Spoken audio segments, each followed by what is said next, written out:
You were told the Vikings conquered the world with violence. That belief is comfortable.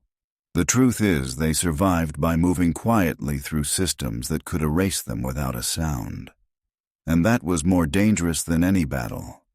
The first mistake is thinking Vikings moved only with fire and steel.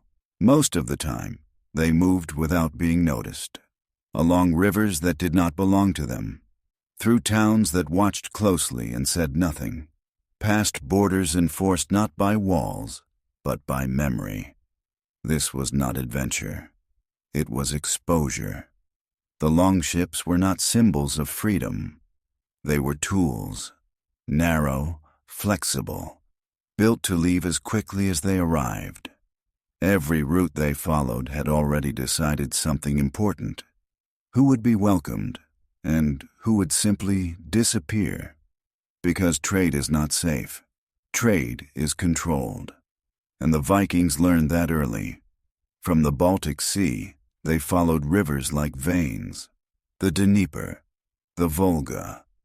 Paths that pulled them south and east, away from familiar gods, into places where their names meant nothing. They did not conquer these lands. They passed through them. And that was more dangerous. No shields raised, no banners. Just men who had to be useful enough to be tolerated, or invisible enough to survive. And some learned that difference too late. What they carried mattered less than how they behaved. Silver, amber, furs, slaves. These were not treasures. They were permissions. Each object bought a moment of passage. Each exchange delayed suspicion. But this wasn't the worst part. The real danger came from being known. Trade routes remember you. If you returned too often, people noticed. If you profited too well, questions followed. If you failed to pay the right man, the river did not forgive you. And the Vikings learned to fear silence more than conflict, because silence meant the rules had changed. Across Eastern Europe, Viking traders entered a world already controlled by others. Khazars, Abbasid agents, steppe powers that did not need walls. They controlled movement, not land. Taxes were demanded without explanation. Tolls appeared where none existed before. A quiet river bend could become a checkpoint overnight. Refusal was never loud. It simply meant no one traded with you again. Your silver was rejected. Your goods sat untouched. Your crew waited while time did its work. Hunger does not announce itself. It settles. This is where the story turns. Because the Vikings did not dominate these systems, they adapted to them. And adaptation has a cost. To trade safely, you accepted someone else's authority. You learned when to speak, when to bow, when not to be understood. You learned which parts of yourself to hide. Some men never returned north, not because they died, but because return was no longer possible. They married locally, converted quietly, changed names. They became useful, but never trusted. Back in Scandinavia, the stories changed. The roots were described as riches won through daring, through courage, through strength. The truth was quieter. Wealth came from obedience. Silver dirhams from the Islamic world flooded into Viking lands. They were cut, weighed, tested. No faces, no kings, just value. And value erodes identity. These coins did not care who you were. They cared only if you were precise. Trade taught the Vikings something uncomfortable. Power does not come from fear. It comes from access. Those who controlled the roots controlled who ate, who armed themselves, who married well, who survived a bad winter. And that control was almost invisible. A chieftain near a river mouth did not need to threaten you. He only needed to delay you. A day, a week, long enough for your cargo to lose worth, long enough for your crew to doubt you. Risk was not in battle. It was in waiting. Farther east, beyond the Volga, The danger sharpened. Here, Vikings entered a world that did not need them. They were tolerated because they brought northern goods, but they were replaceable. And replaceable men do not negotiate. Trade convoys moved under constant evaluation. Who was watching, who was listening, who might remember a careless word. Reputations were built slowly, destroyed instantly. This is why Viking law obsessed over honor, not because they were noble, but because dishonor was expensive. A man known to cheat was not killed, he was isolated, and isolation along a trade route is a slow sentence. Winter came, rivers froze, agreements expired, and no one hurried to help. This pressure shaped everything. It shaped crews.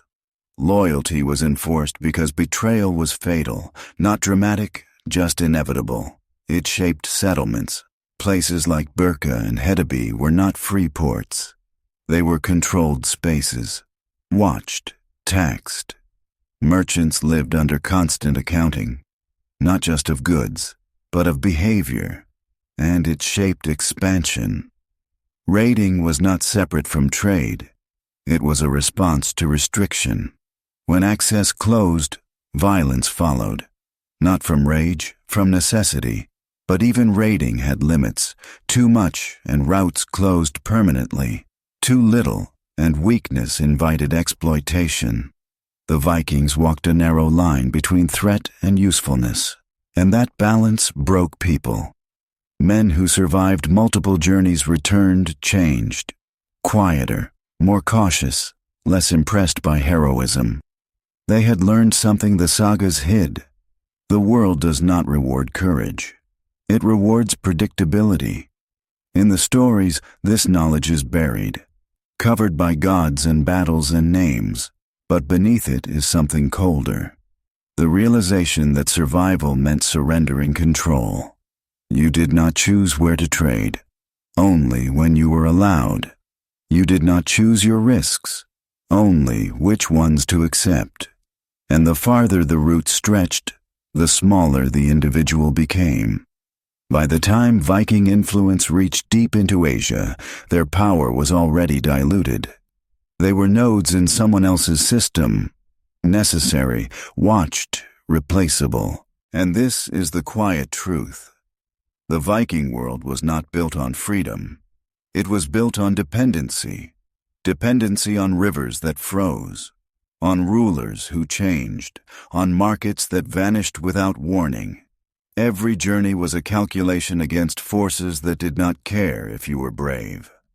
And what followed was quieter and worse. Because once you understand the system, you cannot escape it. The wealth you bring home binds your community to the root. Expectations rise. Consumption grows. Survival becomes conditional. You must go back, even when the risks increase. Even when protection fades, even when silence lasts longer than it should. The trade routes did not just move goods. They trained generations to accept control they could not see. And that lesson outlived the longships. When the routes collapsed, so did the illusion. The silver stopped. The networks fractured. Men who had learned to survive inside systems were left without one.